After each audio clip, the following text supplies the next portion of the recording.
ليس لصفته حد محدود ولا نعت موجود ولا وقت معدود ولا عجل ممدود فطر الخلائق بقدرته ونشر الريح برحمته والصلاة والسلام على أشرف الأنبياء والمرسلين خاتم النبيين سيدنا ومولانا أبي القاسم محمد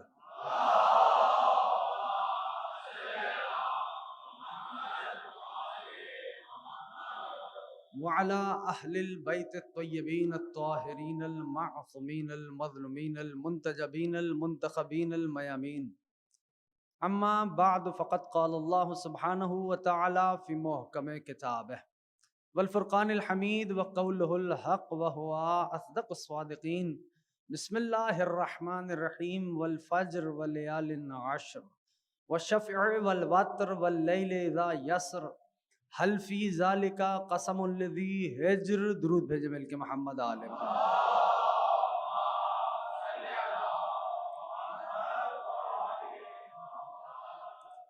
ارباب ازا، کامیاب ہوا ہر وہ فرد جو اس ذکر سے متمسک ہو گیا. سبب کامیابی، سبب کامرانی ہر اس فرد کی وہی ہستیاں ہیں جن کا یہ پاک، مقدس، مطہر، طیب، طاہر ذکر ہے. اس مجلس ادا کے لیے میں نے سورہ مبارکہ والفجر سے ابتدائی آیات کو سرنامہ سخن قرار دیا. پروردگار عالم کا ارشاد مقدس کہ بسم اللہ الرحمن الرحیم والفجر ولیال عشر والشفع والوتر واللیل اذا یسر هل فی ذالک قسم الذی ہجر. والفجر، فجر کی قسم، واللیال عشر، اور 10 مسلسل گزرنے والی راتوں کی قسم. والشفع والوتر، 2 کی قسم اور 1 کی قسم.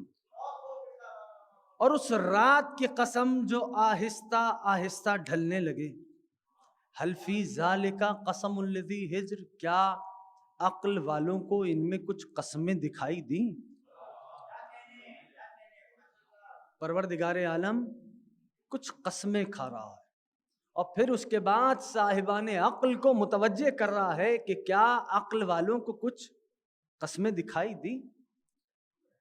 پھر متوجہ ہوں. بسم اللہ الرحمن الرحیم والفجر، فجر کی قسم، 10 مسلسل گزرنے والی راتوں کی قسم، 2 کی قسم، 1 کی قسم، اس رات کی قسم جو آہستہ آہستہ ڈھلنے لگے.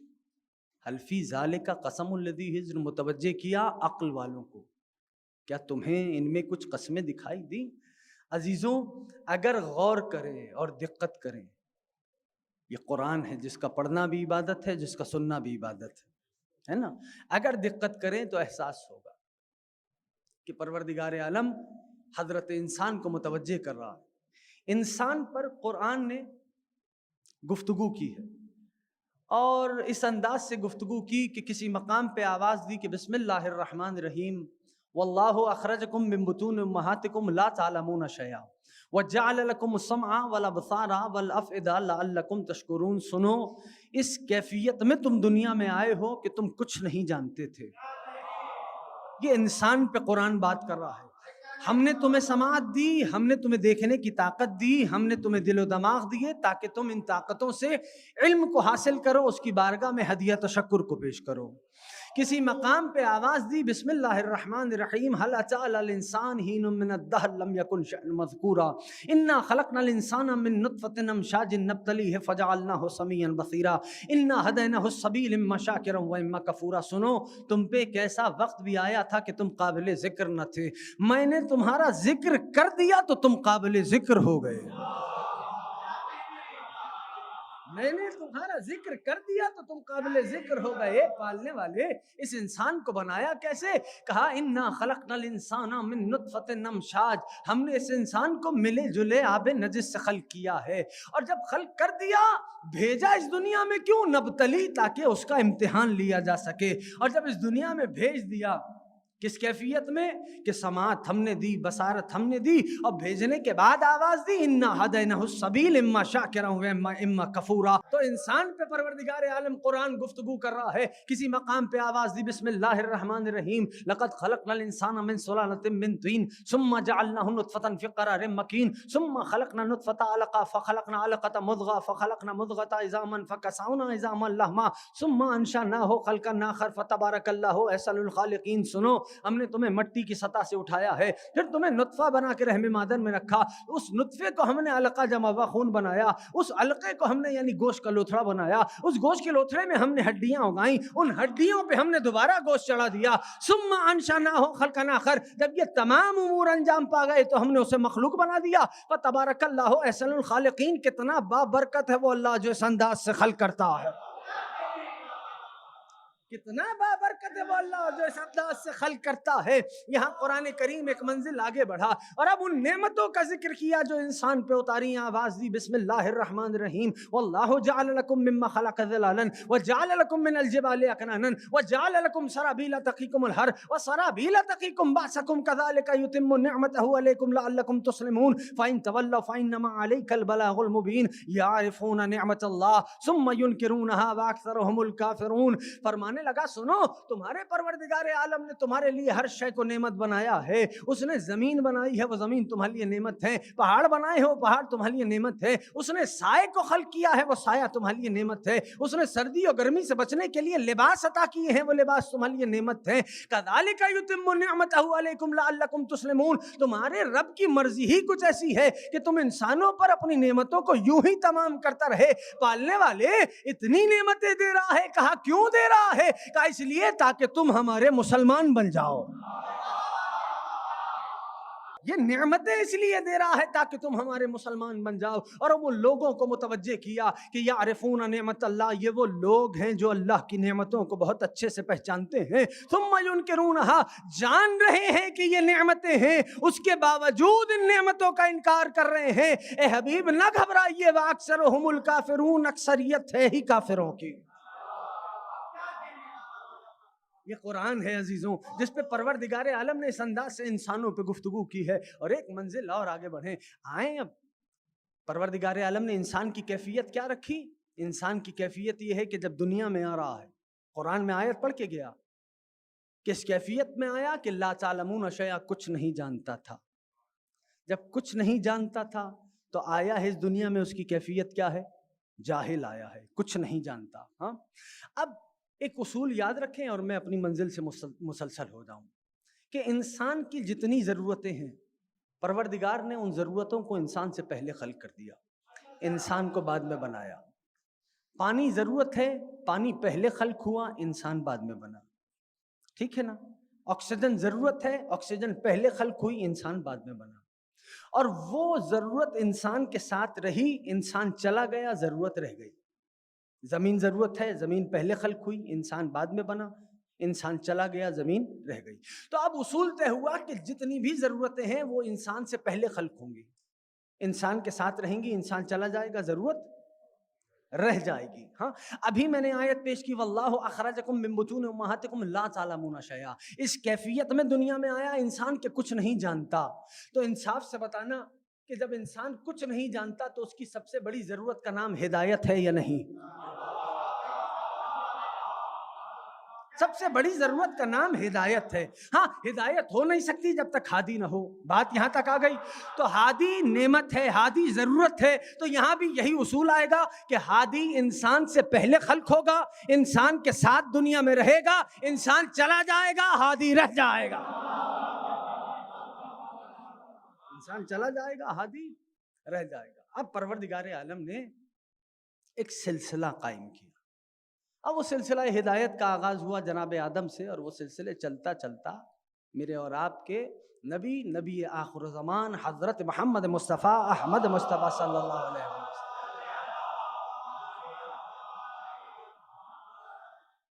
سرکار تک پہنچا۔ جب ہمارے نبی تک سلسلہ آیا تو پہلی بات تو یہ محفوظ فرمائیں کہ ملت تشیع کے عقیدے کے مطابق جو ہونے کو ہونے سے پہلے جانتا ہو اسے محمد کہا جاتا ہے، اسے محمد کہا جاتا ہے۔ یہ ہمارے نبی ہیں۔ کیفیت کیا ہے کہ قرآن نے قصیدے پڑھے۔ ابتدائی ترتیب نزول میں اگر آپ سورہ دیکھیں گے تو ابتدائی جو سورے نازل ہوئے میرے نبی کے قصیدے بن بن کے نازل ہو رہے ہیں۔ ابتدائی سورے اگر دیکھیں آپ تو ہمارے نبی کے قصیدے بن بن کے ترتیب نزول کے اعتبار سے کہ ہمارے نبی کے قصیدے بن بن کے سورے نازل ہو رہے ہیں۔ ہاں، اور کیفیت کیا ہے؟ کس انداز سے آواز دی کہ بسم اللہ الرحمن الرحیم والضحیٰ واللیل اذا سجا ما ودعک ربک وما قلی وللآخرۃ خیر لک من الاولی ولسوف یعطیک ربک فترضی الم یجدک یتیما فآوی ووجدک ضالا فہدی ووجدک عائلا فاغنی فاما الیتیم فلا تقہر واما السائل فلا تنہر واما بنعمت ربک فحدث والضحیٰ، اے میرے محبوب دن کے گرم وقت کی قسم، واللیل اذا سجا رات کے اندھیارے کی قسم، ما ودعک ربک وما قلی، نہ تو آپ کا رب آپ سے ناراض ہوا نہ کبھی آپ کو تنہا چھوڑے گا، نہ تو آپ کا رب آپ سے کبھی ناراض ہوا نہ کبھی آپ کو تنہا چھوڑے گا۔ وَلَلْآخِرَةُ خَيْرٌ لَكَ مِنَ الْأُولَىٰ، اے میرے محبوب آپ کی آخری حیات آپ کی ابتدائی زندگی سے افضل ہوگی۔ ایک ترجمہ یہ ممکن ہے۔ دوسرا یہ بھی ممکن ہے کہ اے میرے محبوب آپ کی نبوت محشر کے میدان تک جائے گی، آپ کی نبوت محشر کے میدان تک جائے گی۔ وَلَا سَوْفَ يُعْطِيكَ رَبُّكَ فَتَرْضَىٰ، اور اے میرے محبوب ان قریب آپ کو آپ کا رب اتنا عطا کرے گا کہ آپ راضی ہو جائیں گے۔ ان قریب آپ کو آپ کا رب اتنا عطا کرے گا کہ آپ راضی ہو جائیں گے۔ اب دنیا والوں کو سمجھ میں آئی، مسلمان اجلت کر رہا ہے عمل میں کہ پروردگار راضی ہو جائے۔ میں نے قرآن میں دیکھا نبیوں نے جلدی کی عمل میں، تو رب نے پوچھا یہ اجلت کیسی؟ تو آواز آئی پالنے والے تاکہ تو راضی ہو جائے، اور پروردگار یہ چاہتا ہے میرا محبوب مجھ سے راضی ہو جائے۔ وَلَا سَوْفَ يُعْطِيكَ رَبُّكَ فَتَرْضَىٰ۔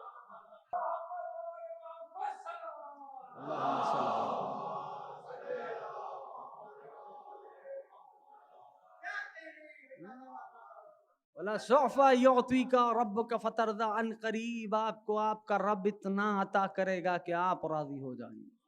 ہاں؟ تو آپ محبوب خدا کہاں راضی ہوں گے؟ رب کتنا عطا کرے گا؟ یا محمد جانے یا محمد کا نفس جانے، لیکن اتنی بات طے ہے کہ جہاں محبوب خدا راضی ہو جائیں گے وہیں پر نعمتیں تمام ہو جائیں گے۔ احسنتم، اتنا طے ہے کہ جہاں محبوب خدا راضی ہو جائیں گے وہیں پر نعمتیں تمام ہو جائیں گی۔ اگر دوستوں میں آپ کو اس منزل تک لانا چاہ رہا ہوں، یہ طے ہے کہ جہاں محبوب خدا راضی ہو جائیں گے وہیں پر نعمتیں تمام ہو جائیں گی۔ تو محبوب خدا کہاں راضی ہوئے؟ کہاں ایک میدان تھا کہ جہاں رسول خدا نے یہ پکار کے فرمایا کہ جو پیچھے رہ گئے ہیں ان کا انتظار کیا جائے، جو آگے چلے گئے ہیں ان کو واپس بلایا جائے۔ اور پھر محبوب خدا نے جب اعلان کیا کہ من کنت مولاہ فہذا علی مولا، تو پھر رب نے آیت اتاری الیوم اکملت لکم دینکم واتممت علیکم نعمتی ورضیت لکم الاسلام دینا۔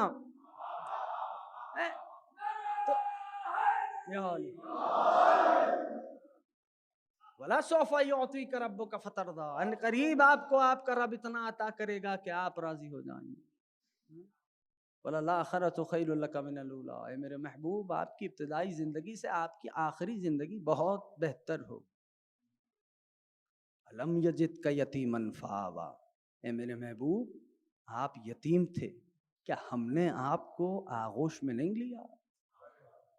کہ ہم نے آپ کو اپنی پناہ میں نہیں لیا؟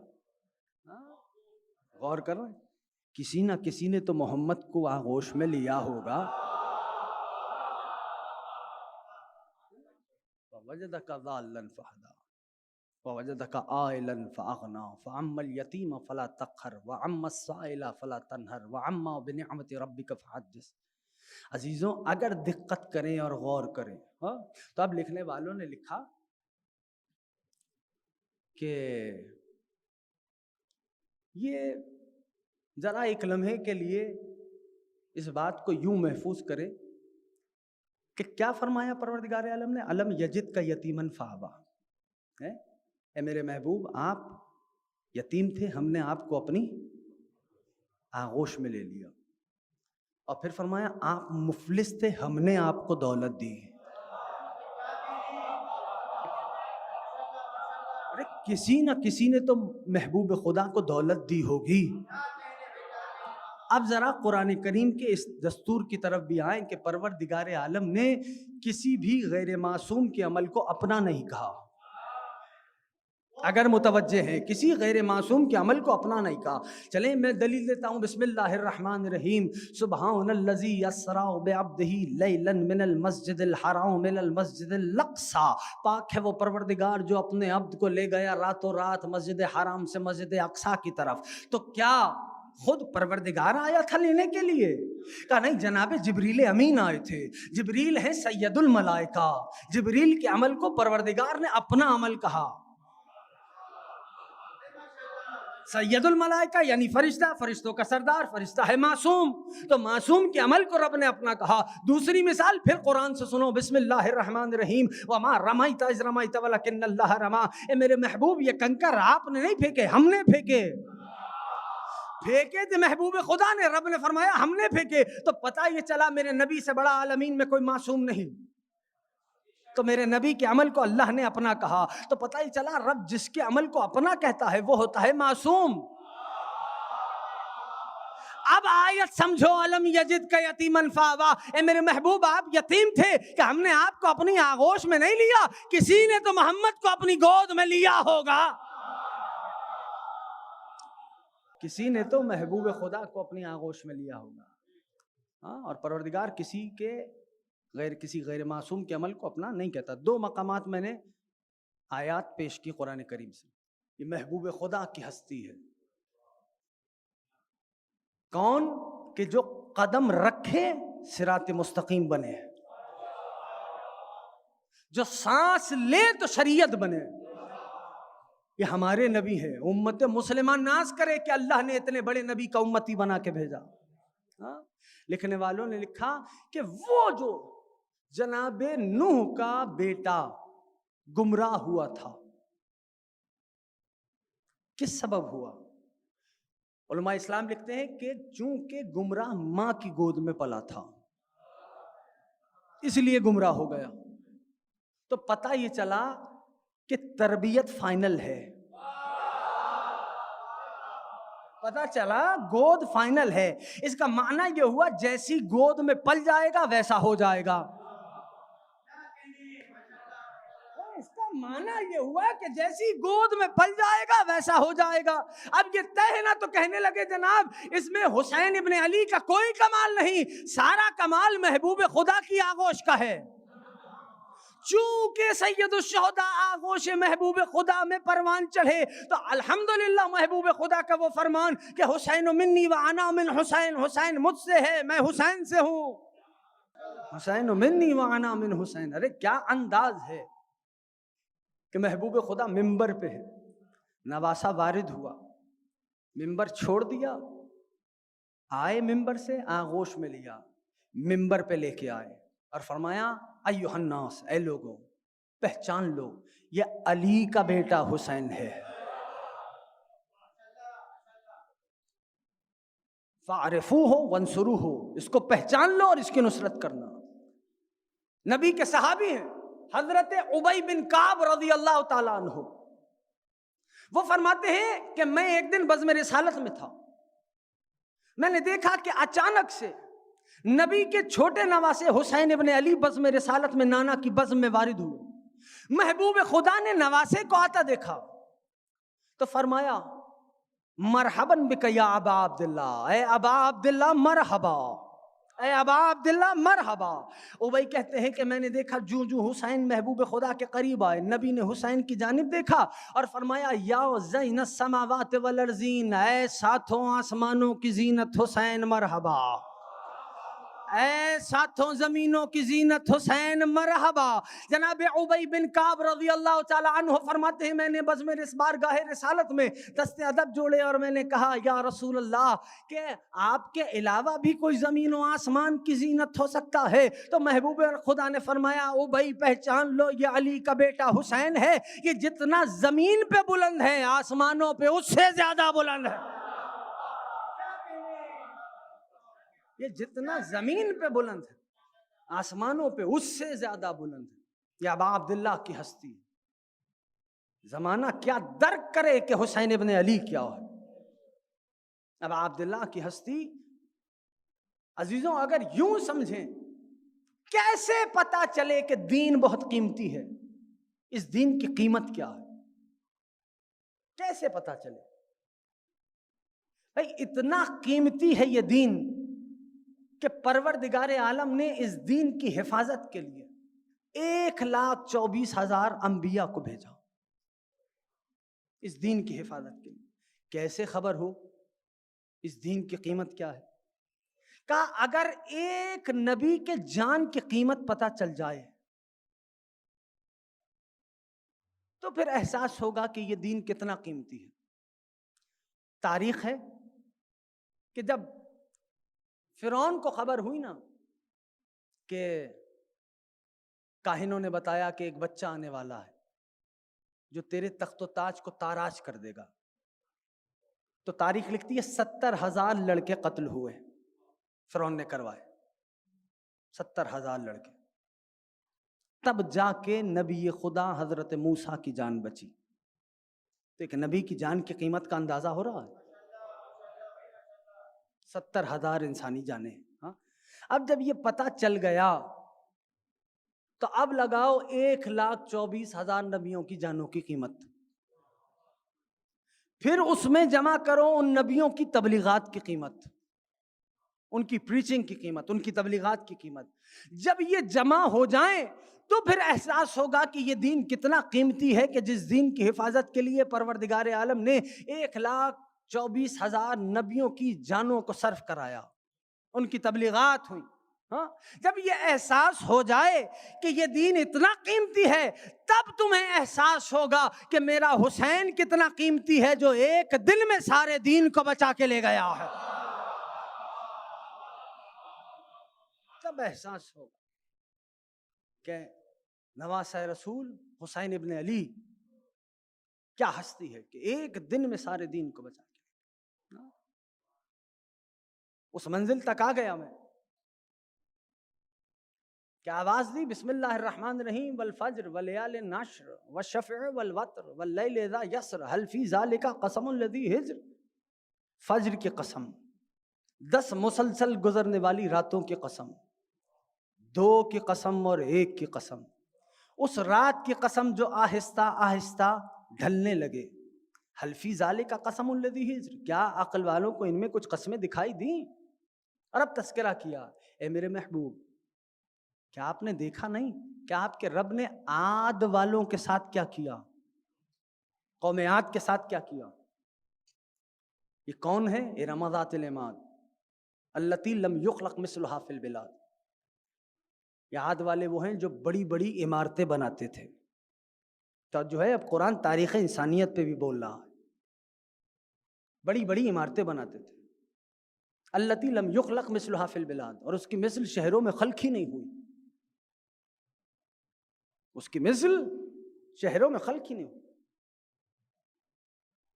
اور اے میرے محبوب آپ نے دیکھا کہ آپ کے رب نے قوم سمود کے ساتھ کیا کیا؟ یہ کون ہے؟ جابو صخر بالواد، جو پہاڑوں کو تراش تراش کے اس میں بستیاں بسا کے رہتے تھے. تو جو ہے بڑی عمارتوں والے، پہاڑوں کو تراش کے بستیاں بسا کے رہنے والے. اور پھر فرمایا اور اے میرے محبوب آپ نے دیکھا کہ آپ کے رب نے فرعونوں کے ساتھ کیا کیا؟ وہ بڑے لشکروں والے جن کو بڑا گھمنڈ تھا اپنے لشکروں پر، یعنی اپنی طاقتوں پر، جہاں جی چاہا لشکر بھیج دیا. وہ بڑی عمارتوں والے، وہ پہاڑوں میں غار بنا بنا کے تراش تراش کے رہنے والے، وہ بڑے لشکروں والے. اور پھر فرمانے لگا کہ یہ تینوں وہ ہیں کہ جنہوں نے زمین پہ فساد برپا کیا. قوم عاد، قوم سمود، اور یہ وہ ہیں جنہوں نے زمین پہ فساد برپا کیا. اور پھر فرمایا کہ سنو کہ تمہارے رب نے انہیں چھوڑا نہیں، ان پہ اپنے عذاب کا کوڑا برسایا. یہ سورہ والفجر ہے. ان پہ عذاب کا کوڑا برسایا. اور تمہارا رب ظالموں کی گھات میں ہے. کل کے ظالم کی گھات میں بھی پروردگار تھا، آج کے ظالم کی گھات میں بھی پروردگار ہے. قرآن ہے، قرآن جس کو زمان و مکان پہ محیط ہو جانا ہے، اسپیس اینڈ ٹائم پہ پھیل جانا ہے، یہ قرآن ہے. تمہارا رب ظالموں کی گھات میں. یہاں تک بات آ گئی. اور اب سورہ والشمس میں آواز دی. پھر واپس آؤں گا سورہ والفجر کی طرف. سورہ والشمس میں آواز دی کہ یہ قوم سمود والے انہوں نے کیا کیا. سورہ والشمس کی منزل کہ انہوں نے نبی کی بات کو جھٹلا دیا. ہمارے نبی نے کہا، جناب صالح کو اللہ نے ایک معجزہ عطا کیا تھا، اسے قرآن نے ناقۃ اللہ کہا. کیا کہا؟ ناقۃ اللہ کہا اسے قرآن نے. جناب صالح کا معجزہ تھا، پہاڑی سے اونٹنی نکلی تھی، اسے قرآن نے ناقۃ اللہ کہا. عجیب بات نہیں ہے، ناقۃ اللہ سب کو سمجھ میں آ گیا، ید اللہ کسی کی سمجھ نہیں آیا. اسے قرآن نے ناقۃ اللہ کہا. اور اب سمود والوں کا ذکر سورہ والشمس میں کر کے پروردگار عالم فرما رہا ہے کیا کہ انہوں نے میرے نبی کی بات کو جھٹلایا. کہا یہ ناقۃ اللہ ہے. کیا کیا قوم سمود نے؟ فَكَذَّبُوهُ وَعَقَرُوهَا، جھٹلا دیا اور ناقہ صالح کو قتل کر دیا، پے کر دیا. پوری قوم نے. قوم سمود کا ذکر سورہ والشمس. بس میرے دوستوں، میرے عزیزوں، کیا کیا؟ ناقہ صالح کو پے کر دیا اور جھٹلایا نبی کو، حضرت صالح کو. پوری قوم نے. قرآن کہہ رہا ہے. تاریخ اگر دیکھو تو تاریخ کہتی ہے ایک فرد تھا جس نے ناقہ صالح کی ٹانگیں کاٹی تھی. توجہ کر لینا، ایک فرد تھا جس نے ناقہ صالح کی ٹانگیں کاٹی تھی. تاریخ نے بعض نے اس کا نام قراد لکھا ہے، بعض نے قیدار لکھا. ایک تھا جس نے ٹانگیں کاٹی. تو یہ پالنے والے، یہ ماجرا کیا ہے؟ تو کہہ رہا ہے اپنے قرآن میں کہ پوری قوم نے مل کے ناقہ صالح کو قتل کیا. کہا میں یہ اصول دینا چاہتا ہوں، جو جس قتل پہ راضی ہوتا ہے الزام قتل میں وہ بھی برابر کا شریک ہوتا ہے. یا صاحب الزمان، الزام قتل میں وہ بھی برابر کا شریک ہوتا ہے. اور اب پھر واپس آؤ، تذکرہ کر رہا ہے پروردگار. پھر واپس آؤ. اور یہ بھی اصول یاد رکھنا کہ میرے حبیب تم نے دیکھا نہیں یہ جو بڑے لشکروں والے تھے، ان کے ساتھ تمہارے رب نے کیا کیا؟ ایک سورہ کی طرف اور متوجہ کروں اپنے دوستوں کو، جس میں پروردگار عالم نے ایک اور اصول وضع کیا. بسم اللہ الرحمن الرحیم. الم تر کیف فعل ربک باصحاب احسنتم، کیا تم نے دیکھا نہیں کہ تمہارے رب نے ہاتھی والوں کے ساتھ کیا کیا؟ توجہ کر لینا، بس بات مکمل کرنے جا رہا ہوں. تم نے دیکھا نہیں کہ تمہارے رب نے ہاتھی والوں کے ساتھ کیا کیا؟ توجہ ہو رہی ہے دوستوں کی؟ کیا کیا کہ چھوٹے چھوٹے پرندے، ان چھوٹے چھوٹے پرندوں کے چھوٹے چھوٹے پنجے، ان چھوٹے چھوٹے پنجوں میں چھوٹے چھوٹے کنکر، اور ہاتھی والے بھوسا ہو گئے. ہاں تو دوستوں، جن ہاتھیوں کو ابرہہ آیا تھا وہ کیا کسی اور نے خلق کیے تھے؟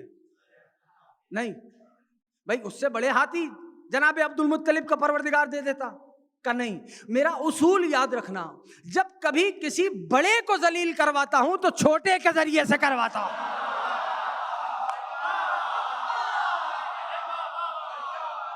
میرے اصول کو یاد رکھنا. ہاں اور عجیب رخ ہے، عجیب رخ ہے. وہ چھوٹے چھوٹے پرندے، ان کے چھوٹے چھوٹے پنجے، ان چھوٹے چھوٹے پنجوں میں چھوٹے چھوٹے کنکر. اگر وہ دیکھ لیتے اتنے بڑے بڑے ہاتھی ہیں، ہمارے چھوٹے کنکر کیا کریں گے؟ واپس لوٹ جاتے. کہا ایسا نہیں ہوا، اس لیے کہ جسے اللہ بھیجتا ہے وہ میدان سے واپس نہیں آتا.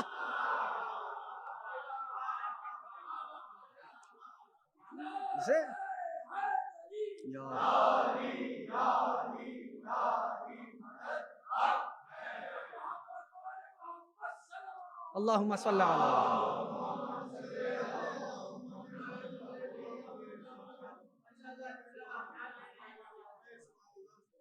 بس میرے دوستوں، میرے عزیزوں، اب پھر آواز دی. اس سورہ کا آخری جز، سورہ والفجر کا. اے اطمینان رکھنے والے نفس، ارجعی الی ربک راضیۃ مرضیہ فادخلی فی عبادی وادخلی الجنتی. اے نفس مطمئنہ واپس آ جا.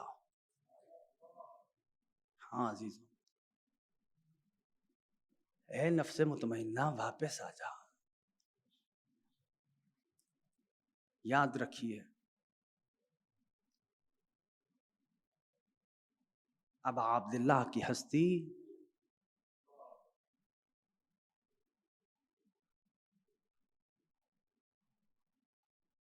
ایسی ہستی ہے کہ تاریخ نے لکھا کہ شب عاشور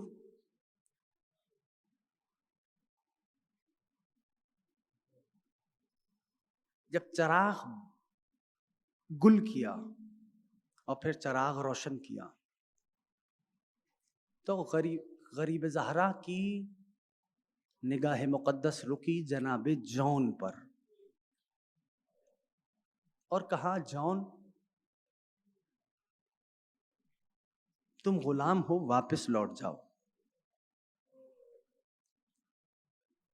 جملے موجود ہیں کتابوں میں. جون نے آنکھیں آنسوؤں سے ڈبڈبا گئیں. فرمایا کہ آپ کریم کے بیٹے ہیں نا، اس لیے آپ نے یوں کہہ دیا کہ جون تم غلام ہو، واپس لوٹ جاؤ. میرا رنگ سیاہ ہے، میرے پسینے سے بو آتی ہے. دیکھو شب عاشور غریب زہرا نے کیا کیا، نواسہ رسول نے. یہ کہہ کے جناب جون جانے لگے تو حسین نے آواز دی، جون ارجع، جون پلٹ. جناب جون پلٹے، اور جب جناب جون پلٹے نا تو حسین نے جون کو سینے سے لگایا. کہا، جون معرفت حسین کا یہ عالم، عشق حسین کا یہ عالم.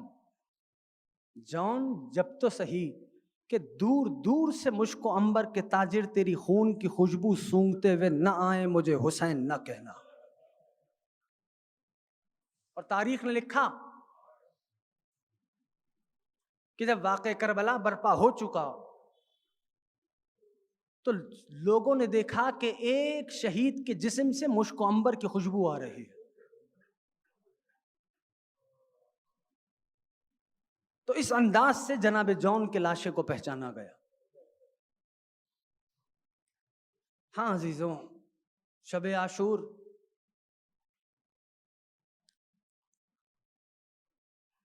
خیام حسینی میں دھیمے دھیمے چراغ جل رہے تھے. ہر ماں اپنے بچوں کو شجاعت کا درس دے رہی تھی.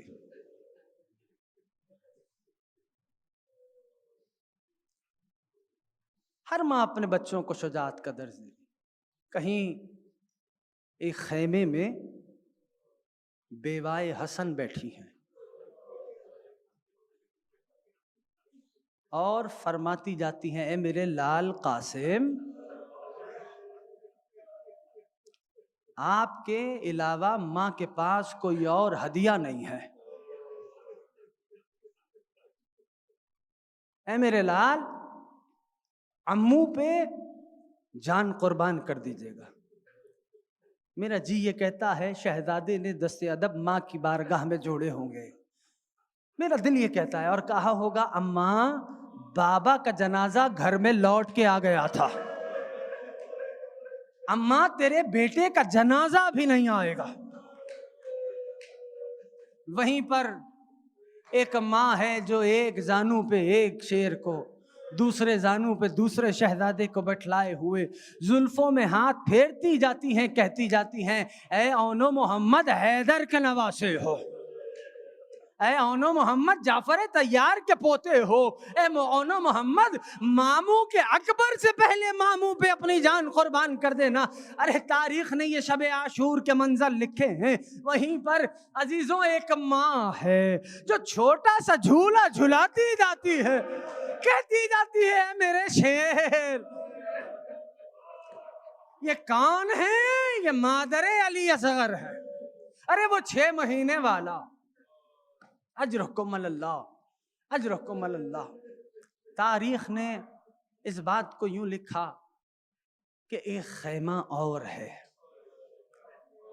جہاں ایک ماں کے زانو پہ اس کا بیٹا سر رکھے ہوئے لیٹا ہوا. یہ ماں اور بیٹا کون ہے؟ ماں کو ام لیلا کہتے ہیں، بیٹے کو علی اکبر کہتے ہیں. اجرکم اللہ. پروردگار آپ کی آوازوں پر رحمت نازل فرما. جو نواسہ رسول کا پرسہ دیتے ہیں خدا انہیں ہر آفت و بلیات سے محفوظ فرما. عزیزوں تاریخ نے لکھا جناب شبیہ پیمبر کی آنکھ لگی، کچھ دیکھا عالم خواب میں. اٹھے خیمے سے باہر نکلے، پوچھتے چلے کہ کوئی بتلائے میرا بابا کہاں ہے، کوئی بتلائے میرا بابا کہاں ہے. کسی نے بتلایا، جناب شبیہ پیمبر چلے بابا کے پاس آئے، کہا بابا، سلام کیا. بابا میں نے خواب دیکھا ہے، تعبیر چاہیے. کربلا محسوس کرو، کربلا سن کے نہ گزرو. بس ابا عبداللہ نے بیٹے کا یہ فقرہ سنا، ہاتھ پکڑا، خیموں سے کچھ دور لے کے چلے. کہا میرے لال کیا خواب دیکھ لیا؟ کہا بابا میں نے خواب دیکھا ہے کہ کچھ صحرائی وحشی جانوروں نے تجھ پہ مل کے حملہ کیا. بابا میں نے خواب دیکھا ہے کہ تیرا ایک بازو قلم ہو گیا. بابا میں نے دیکھا کہ کچھ اثنا میں تیرا دوسرا بازو بھی قلم ہو گیا. بابا میں نے دیکھا آپ کی کمر خم ہو گئی. بابا میں نے خواب دیکھا ہے، تعبیر بتا دے. بابا حسین ابن علی نے بیٹے کو دیکھا، کہا میرے لال یہ جو تو نے دیکھا کہ میرا ایک شانہ قلم ہو گیا، اس سے مراد میرے بھیا حسن کی نشانی قاسم ہے. اے میرے لال یہ جو تو نے دیکھا کہ میری کمر خم ہو گئی، اس سے مراد میرا 34 سالہ جوان بھیا ابوالفضل العباس. اکبر بابا کا طواف کر رہے ہیں. بابا اور تیرا جو دوسرا شانہ قلم ہوا، حسین سر تپا بیٹے کو دیکھتے ہیں. بابا بابا تیرا جو دوسرا شانہ قلم ہوا. کہ اکبر سننا چاہتا ہے تو سن لے، اس سے مراد آپ ہیں کہ جو سینے پہ برچھی کھا کے. اجرکم اللہ. ارے رات شب عاشور ڈھلتی جا رہی ہے، لو آخری جملہ سنو. راوی کہتا ہے میں نے دیکھا کہ غریب زہرا اس انداز سے مادر حسین کو پرسا دیا کرو کہ جیسے ضعیف ماں جوان بیٹے کو روتی ہے. اللہ کے نبی آپ سے راضی رہیں، نواسہ رسول کا پرسا دینے کے لیے جمع ہوئے ہیں. عزادار راوی کہتا ہے میں نے دیکھا شب عاشور ڈھلتی جا رہی ہے، میں نے دیکھا کہ ایک لمحہ ایسا آیا کہ حسین ابن علی نواسہ مصطفیٰ، نور نظر مصطفیٰ، نور عین مصطفیٰ اپنے خیمے سے باہر برآمد ہوئے اور خیمے سے کچھ آگے چلے. راوی کہتا ہے میں نے دیکھا کہ حسین ابن علی جھکتے ہیں، کوئی شے چنتے ہیں، 2 قدم چلتے ہیں پھر کوئی شے اٹھاتے ہیں. راوی کہتا ہے میں نے دیکھا جب مولا کے قریب آیا تو میں نے سوال کیا، فرزند رسول میں دیکھ رہا ہوں کہ آپ خیام کے قریب کبھی جھکتے ہیں، کوئی شے اٹھاتے ہیں، پھر جھکتے ہیں، پھر شے اٹھاتے ہیں۔ راوی کہتا ہے جیسے ہی میں نے یہ سوال کیا، فرزند رسول خدا نے فرمایا، ارے کل جب شام آئے گی نا تو ان خیموں کو جو رسول زادیوں کے خیمے ہیں انہیں جلا دیا جائے گا، ان خیموں سے ننھے ننھے بچے باہر آئیں گے، میں زمین کربلا سے کانٹوں کو چن رہا ہوں۔ اجرکم اللہ، اجرکم اللہ۔ تاریخ نے یہ بات لکھی عزاداروں کہ جب نور عین مصطفیٰ چلے، رات ڈھلتی جا رہی تھی، شب عاشور، راوی کہتا میں پیچھے پیچھے تھا۔ آخری جملہ سنیں، میں پیچھے پیچھے حسین کے چلا کہ اتنا پرآشوب ماحول ہے اور ابا عبداللہ تنہا ہیں۔ حسین آگے میدان کربلا میں وارد ہوئے، ایک مقام پہ بیٹھے، مٹی کو اٹھایا، سینے سے لگایا، پھر کچھ دور چلے، کچھ دیر کے لیے ایک اور مقام پہ بیٹھ گئے۔ آنے والے کی آہٹ محسوس کی حسین نے، پلٹ کے دیکھا، کہا ہلال کیسے آنا ہوا؟ کہا مولا میں نے آپ کو تنہا آتے دیکھا، زمانہ پرآشوب ہو چکا ہے، اس لیے آپ کے پیچھے آ پڑا۔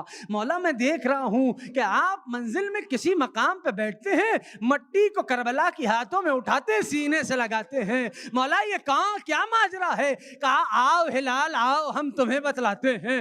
حسین نے ہلال کا ہاتھ تھاما، کہا ہلال اس جگہ سے جو ہم نے مٹی اٹھائی ہے یہ وہ مقام ہے جہاں حسن کا بیٹا قاسم زین چھوڑے گا۔ ہلال وہ مقام دیکھ رہے ہو؟ ارے وہ مقام ہے جہاں علی اکبر زین چھوڑیں گے۔ ہلال وہ مقام ہے جہاں عباس مجھے سلام کرے گا، جہاں عباس سلام آخر پیش کریں گے۔ اب ہلال کہتے ہیں ابن حسین ابن علی چلے اور ایک منزل ایسی آئی کہ مولا نے ہلال کو روک دیا، ہلال اب رک جاؤ، اس سے آگے نہ آنا۔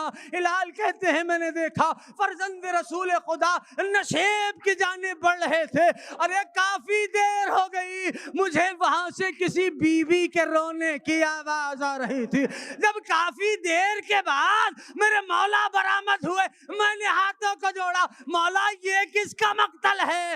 کہا ہلال یہ تیرے مولا کا مقتل ہے، یا تیرے مولا کی مظاہرہ کیے ہیں شمر نے